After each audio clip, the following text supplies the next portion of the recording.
Hey guys, welcome back to my channel. Today is Wacky Wednesday, and on Wacky Wednesdays we tell stories and you decide if they're wacky stories or if they're true stories. You let me know in the comment section down below, and tomorrow I'll come back and I'll tell you if it was a true story or if it was just a wacky story and it wasn't true. But anyway, before we get into that video, please don't forget to give me a thumbs up and leave some comments down below. Subscribe if you haven't already. And don't forget to ring the little bell next to the subscribe button. That way you guys know every time I make another video. I had someone in my last video who gave me the idea. They told me I should put creepy music, which I did, I think, but I'll put it a little louder, and some candles and dim the lights, and we'll see if they like it, because I really enjoyed that comment. I enjoy all you guys' comments. I read all of them and I try to answer as much as possible. So let's get into this video. So this video starts in Connecticut with this family that really wants to get out of this terrible neighborhood that they live in. So they start looking for a new house.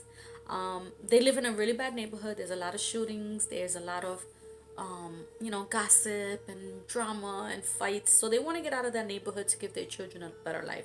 They have 3 children. They have 1 girl and 2 boys.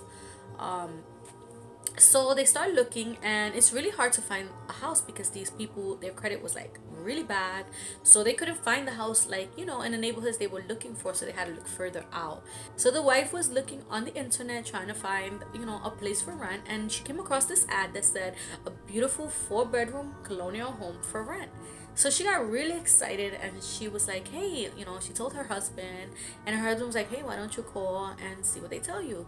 So she called the number and no one answered. But then all of a sudden she received a text, and it was like, I'm Brian, I'm the owner of the house on Craigslist. I believe you were calling me, but I couldn't answer, but can you text me? So she goes, sure. So she's like, how much is the rent on the house? So he goes, the rent is so and so was perfect for her.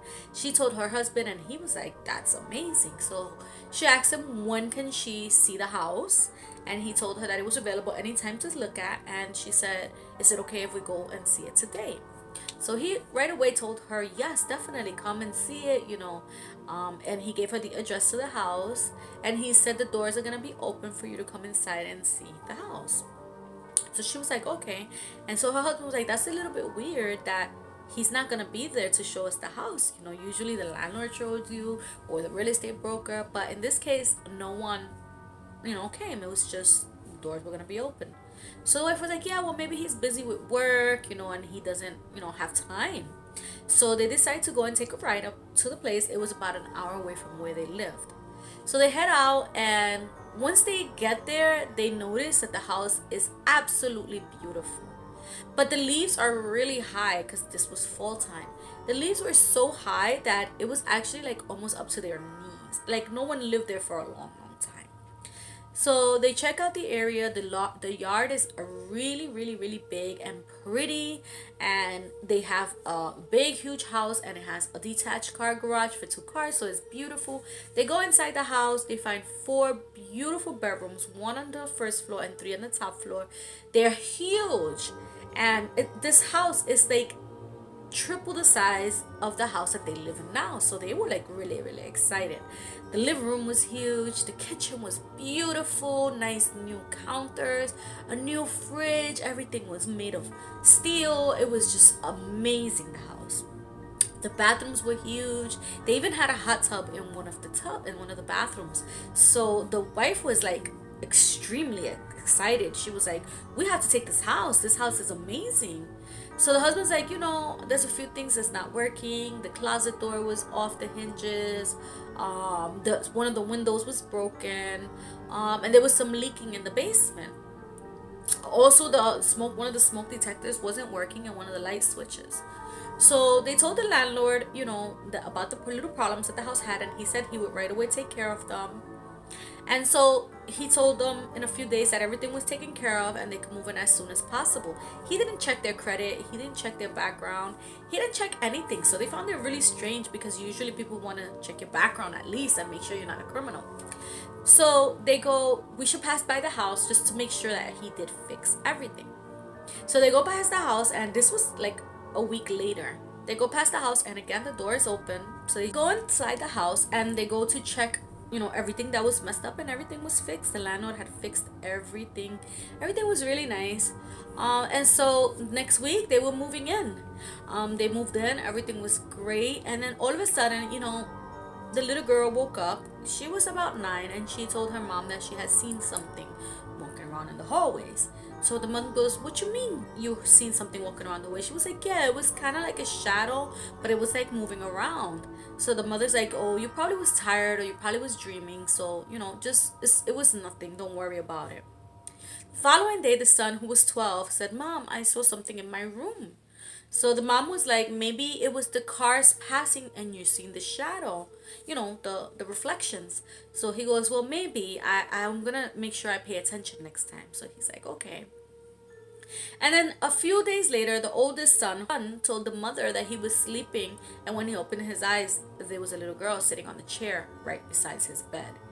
So the mom was like, "Well, I don't know what's going on here. I don't know if you guys are watching scary movies or what's happening, but you definitely should stop watching whatever you're watching because you guys are getting scared in the night." So she left it at that, and a couple of weeks later, she and her husband were laying in the bed, and all of a sudden, the husband, who doesn't believe in ghosts and doesn't believe in anything, looks towards the door with a weird face on, and the wife goes, "What's the matter?" And he goes, "Oh, nothing, nothing." And she goes, "What happened? Something happened. Your face looks weird." And he goes, "I could have sworn I just saw our daughter walk in the room, but she's not here." So the wife gets up and she walks towards the stairs, and she calls the daughter from the downstairs, and she's screaming out her name, and the daughter comes down. She's like, "What happened?" And she goes, "Were you down here?" And she goes, "No, I've been playing with my video games."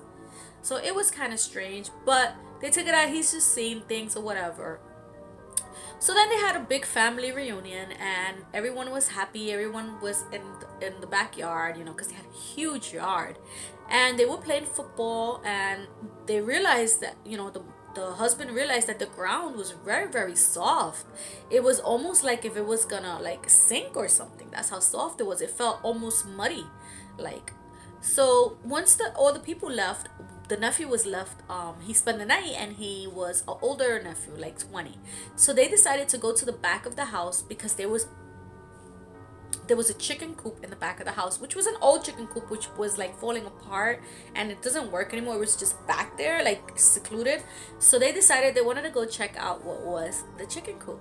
So the wife and all the kids and the nephew, who was 20, started walking back there, and they realized the ground was really, really, really soft. But they kept on walking, and the wife was really scared. She was like, "Oh my god, we're gonna sink into the ground."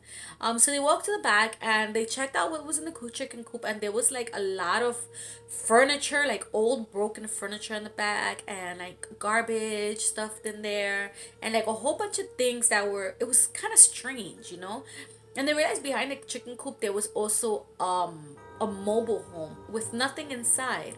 So they all decided, let's go back, we shouldn't be here. They went back to the house, and they left it as that. A few days later, the mother and the daughter were looking out the window that faces the chicken coop, and they realized the landlord was back there with his wife. And the landlord was taking something out of his car and putting it inside the chicken coop, or taking something out of the chicken coop and putting it in his car. They weren't sure which, because they were peeking. And so the landlord looked back towards the window, and they both went hiding because they were so scared the landlord would see them. So after he left, they decided to go back there and check. So when they went back there and checked, they found a suitcase with a bunch of money in there, and they were really scared at this point. So they called the husband, they told him what happened, and he decided with the wife that they were going to call the police at this point. So the police came by, and they found them. They took the money out, and they started digging inside the chicken coop, taking everything out, and they found dead bodies in there. There were bodies and bodies and bodies and bodies. So out of the chicken coop, they took out 14 dead bodies. They couldn't explain why this was happening, so the wife ended up telling the police officer that also the ground was really soft. So when the police officer went to the area where the wife was talking about, it was really soft. They started digging there too, and they dug up more bodies and more bodies, and they realized that this land was put on top of a cemetery that used to be there. And that's why they were seeing so much things in the house. That's why they were seeing ghosts, and the kids were seeing people walking around, because this house was built on a cemetery. It was an Indian burial ground where there was just a bunch of Indian people buried, and they just tore it apart and built a couple of houses on there. So that's why that happened. They immediately moved back to their old house, back to where the problem started, and started looking for a new house. But anyway, guys, that's the end of this video. Let me know if you guys think this is a true story or if you guys think this is a wacky story in the comment section down below. I'll let you guys know tomorrow if it was true or false. Let me get a thumbs up if you enjoyed this video. Leave some comments down below, of course, telling me what you think. Subscribe if you haven't already, and don't forget to ring the little bell next to the subscribe button. That way you guys know every time I upload a new video. I love you guys so much. Thank you guys for watching, and I see you guys in my next video. Bye!